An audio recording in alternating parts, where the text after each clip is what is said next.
कक्षा 8 से कन्हैया पाठक आएंगे अपनी कविता बोले करके। कन्हैया पाठक। तो सबसे पहले यहाँ पर जितने भी ग्रामवासी और गुरुजन हैं सबका मेरा दिल से प्रणाम सलाम। बार धनुष और पैदल सैनिक गुरु क्षेत्र में खड़े हुए, रक्त पिपासु महारथी एक दूजे सम्मुख खड़े हुए, कई लाख सेना के सम्मुख पांडव 5 बेचारे थे, एक तरफ थे योद्धा सब एक तरफ समय के मारे थे। महासमर की प्रतीक्षा में सारे ताक रहे थे जी, और पार्थ के रथ को स्वयं केशव हाँक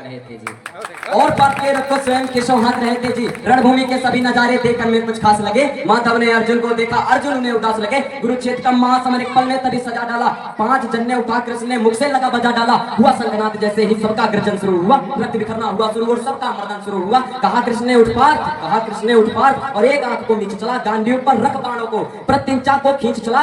और आज दिखा दे रणभूमि में योद्धा की तासीर यहाँ। इस धरती पर कोई नहीं अर्जुन के जैसा वीर यहाँ, सुनी बात माधव की तो अर्जुन का चेहरा उतर गया। एक धनुर्धारी की विद्या मानव चूहा उतर गया। बोले पार्थ सुनो का ना, अब अर्जुन कहते हैं श्री कृष्ण से कि बोले पार्थ सुनो का ना, ये जितने सम्मुख खड़े हुए हैं हम तो इनसे सीख कर सारे भाई बड़े हुए हैं। इधर खड़े बाबा भीष्म ने मुझको गोद खिलाया है, गुरु द्रोण ने धनुष बाण का सारा ज्ञान सिखाया है, सभी भाई पर प्यार लुटाया कुंती मात हमारी ने, कमी कोई ना छोड़ी थी पर मुंह माता गांधारी ने। ये जितने गुरुजन खड़े हुए हैं सभी पूजने लायक हैं, माना दुर्योधन दुशासन थोड़े से नालायक हैं। अरे मैं अपराध क्षमा करता हूँ, बेशक हम ही छोटे हैं, ये जैसे भी हैं आखिर माधव सब ताऊ के बेटे हैं, और छोटे से भूभाग के खातिर हिंसक नहीं बनूंगा मैं। इंद्रप्रस्थ के इतने बड़े राज्य को एक धर्म से भटका है योद्धा अर्जुन, एक जमीन का टुकड़ा बताता है, और भगवान श्री कृष्ण कहता है कि छोटे से भूभाग के खातिर हिंसक नहीं बनूंगा मैं, स्वर्ण त्याग कर अपने कुल का विध्वंसक नहीं बनूंगा मैं। अरे खून सने हाथों को होता राज्य भोग अधिकार नहीं, परिवार मारकर गद्दी मिले तो सिंहासन स्वीकार नहीं। और रथ पे बैठ गया अर्जुन, मुंह माधव से मोड़ दिया, आंखों में आंसू भरकर गांडीव हाथ से छोड़ दिया कि गांडीव हाथ से जब छूटा माधव भी कुछ अपलाए थे। भगवान श्री कृष्ण ने सोचा कि इसने तो बेइज्जती करा दी, इससे अच्छा मैं शंखनाद नहीं करता, लेकिन भगवान अपनी बेइज्जती का भी स्वीकार नहीं करते कि गांडीव हाथ से जब छूटा माधव भी कुछ अपलाए थे।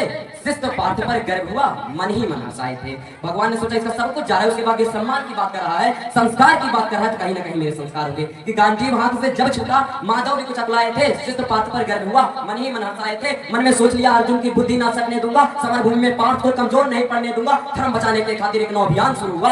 उसके बाद जगतगुरु का गीता ज्ञान शुरू हुआ। उसके बाद जगतगुरु का गीता ज्ञान शुरू हुआ। एक नजर में रणभूमि के कण डोल गए माधव, टपकी बांध के देखा एकदम अर्जुन बोल गए माधव, ऐ पार्थ मुझे बतलाते मैं संवाद नहीं करता, ऐ पार्थ मुझे पहले बतलाते मैं संवाद नहीं करता, तुम सारे भाइयों के खातिर कोई भी बात नहीं करता। पहचाने के तेरे पर लिपटी साड़ी खींच रहे थे वो भी उतरे ही थे, जबड़ा खींच रहे थे जो घर की इज्जत तड़प रही, कोई तो टूट नहीं बोले, पौत्र बहू को नग्न देखकर गंगा पुत्र नहीं खोले, और तुम कायर बनकर बैठे हो, ये बात बड़ी बेशर्मी है। संबंध उन्हीं से निभा रहे जो लोग यहाँ आदरणीय है, अरे हे पांडव के पुत्र, धर्म का कैसा कर्ज उतारा है, शोले होने थे आंखों में पर बहती जलधारा है, और गांडीव उठाने में पार्थ, श्री कृष्ण कहते हैं अर्जुन से कि गांडीव उठाने में पार्थ जितनी भी देर यहाँ होगी, इंद्रप्रस्थ के राज्य भवन में उतनी अंधेर वहां होगी, कि इंद्रप्रस्थ के राजभवन में उतनी अंधेर वहां होगी। इंद्रप्रस्थ के राजभवन में खुद को धर्म की गहराई में नाप रहा अर्जुन, अचूतारा फिर तेज हुई और थर-थर कांप रहा अर्जुन। ऐ माधव मुझे बतलाओ कुलनाशक कैसे बन जाऊं, रक्त सिंहासन लाशों पर मैं शासक कैसे बन जाऊं, कि कैसे उठेंगे करुण पर जो कर पर अधर लगाते हैं, करने को जिनका स्वागत है कर स्वयं जुड़ जाते हैं। इन्हीं करों ने बाल काल में सबके पैर दबाए हैं, इन्हीं करों को पकड़ करो में पितामह मुस्काए हैं। अपने बाणों की नोक जो इनकी ओर करूंगा मैं, केशव मुझको मृत्यु दे दो उससे पूर्व मरूंगा मैं, और बात युद्ध की यहाँ मुझे ना कुछ पास दिखाई देता है, माधव इस रणभूमि में बसनास दिखाई देता है। बात बहुत भावुक थी, किंतु जगत गुरु मुस्काते थे, और ज्ञान की गंगा ने चक्रधारी बरसाते थे। पार्थ तुम बस यहाँ कर्म में ध्यान लगाओ, क्या होगा युद्ध के बाद ये मत अनुमान लगाओ। इस दुनिया के रक्तपात में कोई तुम्हारे साथ नहीं, निज जीवन का करे फैसला नरके बस की बात नहीं। तुम ना जीवन देने वाले नहीं मारने वाले हो, ना जीत तुम्हारे हाथों में, तुम नहीं हारने वाले हो।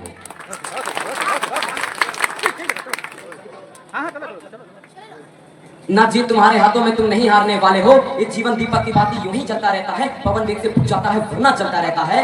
मानव वश में शेष नहीं कुछ, फिर भी मानव डरता है। मानव वश में शेष नहीं कुछ, फिर भी मानव डरता है। वह मरकर भी अमर हुआ जो धर्म की खातिर मरता है। वह मरकर भी अमर हुआ जो धर्म की खातिर मरता है। और ना सत्ता सुख से होता है, ना सम्मानों से होता है। एक बहुत सर्वश्रेष्ठ पंक्ति में देता हूं कि ना सत्ता सुख से होता है, ना सम्मानों से होता है। जीवन का सार सफल केवल बस बलिदानों से होता है। और देहदान योद्धा ही करते हैं। देहदान योद्धा ही करते हैं, ना कोई पूजा जाता है। रणभूमि में यदि वीर मरे तो शव भी पूजा जाता है। रणभूमि में यदि वीर मरे तो शव भी पूजा जाता है। और योद्धा की प्रवृत्ति जैसे खोटे शस्त्र बदलती है, वैसे मानव की दिव्य आत्मा बदलती है। भाई कन्हैया पाठक के कविता को सुन करके मुझे लगा कि द्वापर के वो कन्हैया साक्षात आ गए हैं। द्वापर के कन्हैया साक्षात आ गए हैं कि पूरे महाभारत का ज्ञान, वो गीता ज्ञान यहाँ बता रहे हैं। वो आज कलयुग के कन्हैया नहीं, लगा मुझे कि वास्तव में द्वापर के कन्हैया आ गए। कन्हैया पाठक को एक बार जोरदार ताली कन्हैया पाठक की।